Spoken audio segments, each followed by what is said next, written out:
আজকে এসডিও অফিসে আমাদের একটা মিটিং ছিল, ওইখান থেকে সিদ্ধান্ত না নেয় ভার্চুয়াল মিটিং হয় রাজ্যের সাথে নবান্নের সাথে। সেখান থেকে অর্ডার আসে যে হাইট বার তুলে দেওয়া হবে আগের নাই, অর্থাৎ 3.5 যেটা ছিল বাস চলাচল করবে, কিন্তু সেটা আজকেই তোলা সম্ভব হয়নি যেহেতু রাত্রি হয়ে গেছে। আমাদেরকে এসডিও সাহেব রিকোয়েস্ট করেছেন, ওনার কথাকে মান্যতা দিয়ে আমরা কাল থেকে গাড়ি কাটাসার্ভিস করেই চালাচ্ছি। কাল অথবা পরশুর মধ্যে পিডব্লিউডি কথা দিয়েছেন যে হাইট বার তুলে দেওয়া হবে। তো আমরা এই আশা রেখেই আমরা কাল থেকে জনসাধারণকে আবার ঠিক সঠিকভাবে যে পরিষেবা দিতাম সুনির্দিষ্টভাবে সেই পরিষেবা দিয়ে যাব। যদি এবং হাইট বার না তোলা হয় পরে তার অন্যতা ঘটে, তখন আমরা বিকল্প বৃহত্তর আন্দোলনে কিন্তু যাব, সেই হুঁশিয়ারিও আমরা দিয়ে রাখি। যেটা সাব ডিভিশন জুড়ে বাস বন্ধ হয়েছিল সেটা জেলা জুড়ে বাস বন্ধ হবে, অনির্দিষ্টকালের জন্যই হবে।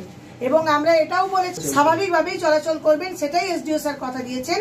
ওনাদের কাছে অর্ডার মৌখিক সেটাই এসেছেন হাইট বার তুলে দেওয়ার জন্য, লিখিত পাননি বলেই ওনারা আজকে হাইট বারটা তুলতে পারলেন না। কাল কিংবা পরশুর মধ্যে স্যার বললেন আমরা যত তাড়াতাড়ি সম্ভব আমরা হাইট বারটা তুলে দিচ্ছি।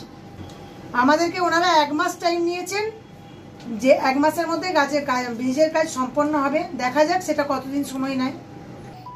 বাসের শ্রমিককে জানাচ্ছি, প্রতিটি বাসের মালিককে জানাচ্ছি অ্যাসোসিয়েশনের পক্ষ থেকে, আমরা আমাদের যে গাড়ি বন্ধের ব্যাপারটা ছিল আমরা সেটা প্রত্যাহার করলাম এবং আশা পেয়েই আমরা প্রত্যাহার করলাম।